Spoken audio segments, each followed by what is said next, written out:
camera pans up, and there the clouds took the shape of the dead father.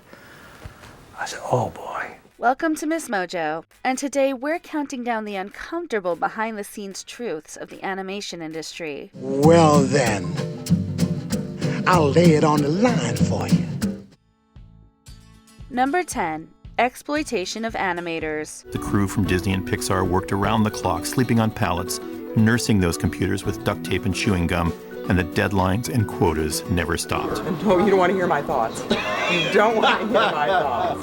The industry is notorious for imposing strenuous workloads on its animators, often requiring extensive hours that surpass typical employment standards without appropriate compensation. This issue is exacerbated during peak production periods when the demand for labor intensifies. Most people tell you, oh, just take a break, go outside, eat a banana or something, but at the end of the day, you have deadlines up to your neck, and you feel like you're suffocating, and you just want to get back and get your shots done. Many find themselves working unpaid overtime, a practice that, while common, raises serious concerns regarding labor rights and fair work practices. Additionally, the contractual nature of much of this work means that many do not enjoy the benefits and securities associated with permanent employment. More on that shortly. The competitive landscape of the business further pressures individuals to accept these conditions under the guise of opportunity and exposure, perpetuating a cycle of exploitation. And let me tell you, that job worked me like a freaking dog. I was literally sick from how hard I was being worked. Number 9. Lack of diversity. If you never see yourself or people that look like you in those roles of leadership or even in the same room at the same table being able to contribute, it makes you feel left out or that you're not a part of the conversation or that you don't belong to be there. Although things have significantly improved over the last few decades, disparity still exists in terms of racial and cultural representation, both in on-screen portrayals and within the workforce itself. Historically, this industry has been dominated by a homogeneous group, leading to a narrow scope of narratives and perspectives. Studies and reports highlight the underrepresentation of people of color and the LGBTQ+ community among creative roles and executive positions. There's no diversity in that industry. Right. None. And I'm talking not just racial diversity, but gender diversity as well. Yeah. And so there are a lot of things that we need to take on that we are taking on. This lack of diversity not only limits the variety of stories told, but also impacts the authenticity and depth of cultural narratives, perpetuating a cycle of exclusion and marginalization. The pace of change remains too slow, with the systemic barriers continuing to hinder equitable representation. We made Dear Basketball. We got a lot of pushback from people. Like, I took it to some very prominent studios at first, and they all said, yeah, no. Number 8. Gig economy's impact. It's been almost 11 months since I was last employed here in LA in the animation industry. If you haven't been living under a rock, you know that the film industry is going through some tender growing pains. The increasing reliance on freelance and contractual labor has profound implications for workforce stability and security. This trend towards gig employment allows studios to adjust their labor force rapidly in response to project demands, reducing overhead costs associated with full-time staff. However, this model places animators in precarious positions, lacking consistent income, health insurance, retirement plans, and other benefits typically afforded to permanent employees. Freelancing used to be something you would work your way up to when you approached parenthood, but nowadays it's kind of the default. You will by default be a freelancer, and then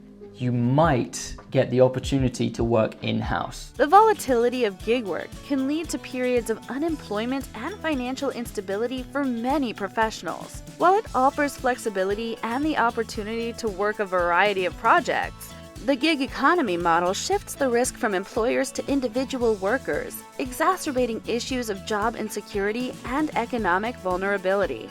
Number 7. Normalization of harmful themes. You wouldn't dare fight old Hook man to man. You'd fly away like a cowardly sparrow. Nobody calls Han a coward who lives. I'll fight you man to man with one hand behind my back. Animated films, while primarily aimed at younger audiences, sometimes incorporate themes or elements that can inadvertently promote or normalize negative behaviors and stereotypes. Instances of violence, sexism, and consumerism are woven into narratives, often under the guise of humor or adventure, potentially shaping the perceptions and behaviors of impressionable viewers. The portrayal of female characters in stereotypical roles or the glorification of conflict and aggression serves as subtle endorsements of these attitudes. If I become human, I'll never be with my father or sisters again. That's right.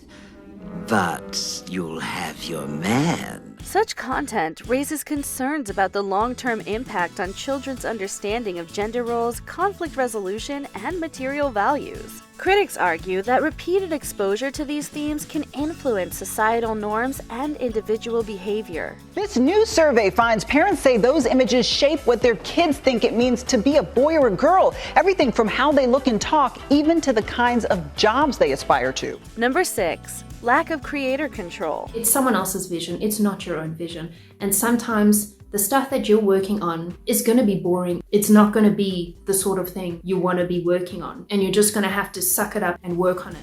In the commercial landscape of animation, creators often surrender significant control over their work to studios and production companies. This transfer of authority can lead to alterations that align more closely with market research or executive preferences than with the original artistic vision. These changes may include adjustments to character design, plot lines, and thematic elements, aimed at maximizing appeal across broad audiences and ensuring commercial success. Honey, the world just wants us to fit in, and to fit in, we just gotta be like everybody else. But Dad always said our powers were nothing to be ashamed of. Our powers made us special. Everyone's special, Dash. Which is another way of saying no one is. Consequently, the end product may differ substantially from the creator's initial concept, sometimes to the point of misrepresenting or diluting the original message. This dynamic underscores a tension between artistic integrity and commercial viability, with financial considerations frequently taking precedence over creative expression. They're in charge, they're giving the creative direction, and you need to try to execute it to the best of your ability, even if you disagree with it, or you think it's actually going to make your animation look worse. Yeah, which can happen. Number 5. Cultural appropriation. Look, what's that? Oh, it's the man village. No, I mean that. Numerous animated films have faced scrutiny when elements from specific cultures are used without a deep understanding or respect for their original context or significance. This practice, often aimed at adding exotic flair or diversity to content, can result in superficial or inaccurate portrayals that fail to acknowledge the complexities and nuances of the cultures represented. Just where did you say you were from? Oh, much farther than you've traveled, I'm sure. Try me.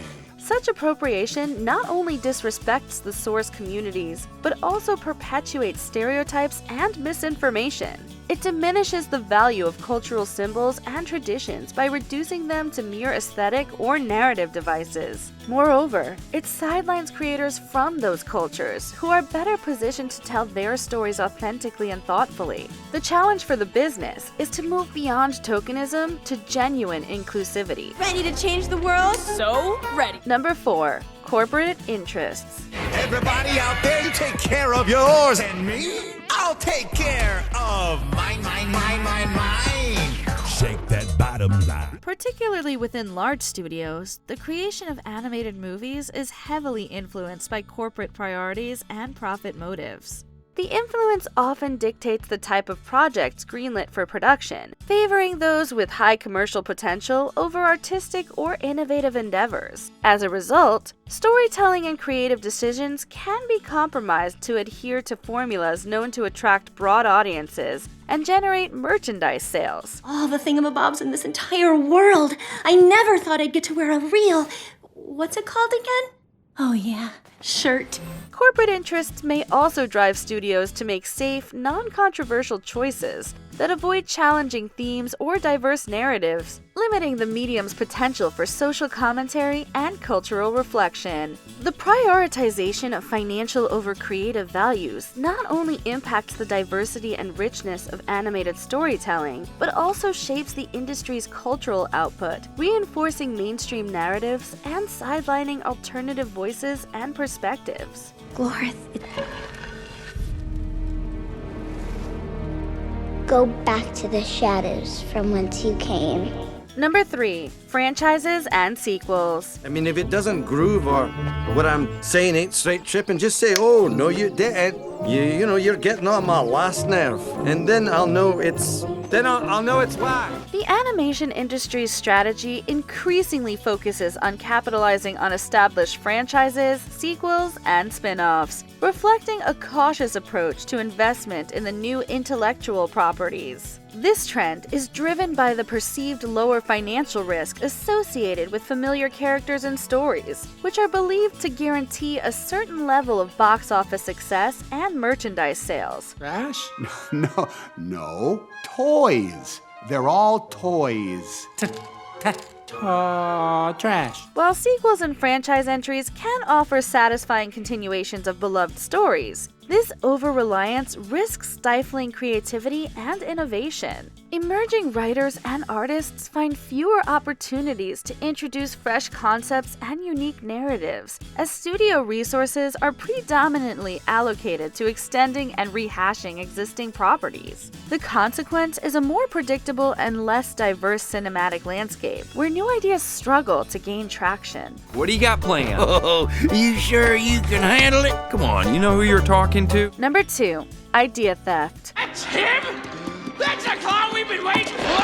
A contentious issue within the industry involves allegations of idea theft, where original concepts developed by independent creators are purportedly used by larger studios without permission or proper acknowledgement. This form of intellectual property infringement undermines the value of original creativity and poses significant challenges for artists trying to protect their work. Well, look who it is. The Duke of Bootleg. What's it to you, Wild? Shouldn't you be melting down a popsicle or something? The legal battles that often ensue can be financially and emotionally draining for smaller creators, who may lack the resources to effectively contest claims against well-funded corporate entities. Furthermore, the competitive nature of showbiz and the commonality of similar themes and ideas can blur the lines between inspiration and outright plagiarism, complicating the resolution of these disputes. Any Disney rep to say, well, this couldn't be a ripoff of Kimba because our animators, they're young guys, they never even saw Kimba. When in fact, I knew those guys. I knew that they had Kimba masks in their animation cells at the Disney studio. Before we continue, be sure to subscribe to our channel and ring the bell to get notified about our latest videos. You have the option to be notified for occasional videos or all of them. If you're on your phone, make sure you go into your settings and switch on notifications. Number 1. Gender disparity. I am a woman, but I'm not the woman. You know, well, okay, technically I am the only woman here.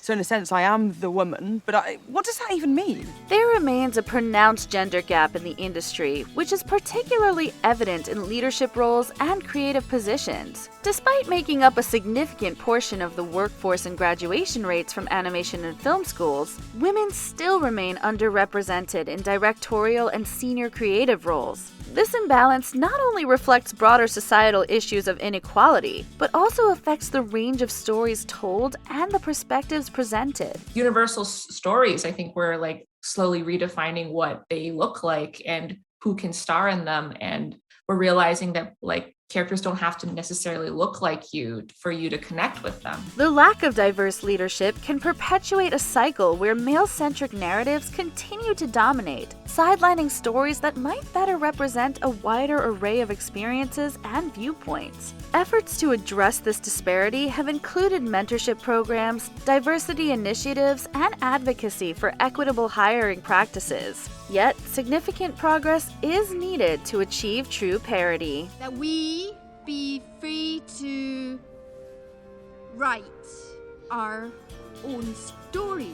What do you think is the most unsettling fact about the creation of animated movies? Let us know in the comments. How bad and can I be? I'm just building the economy. Do you agree with our picks? Check out this other recent clip from MsMojo.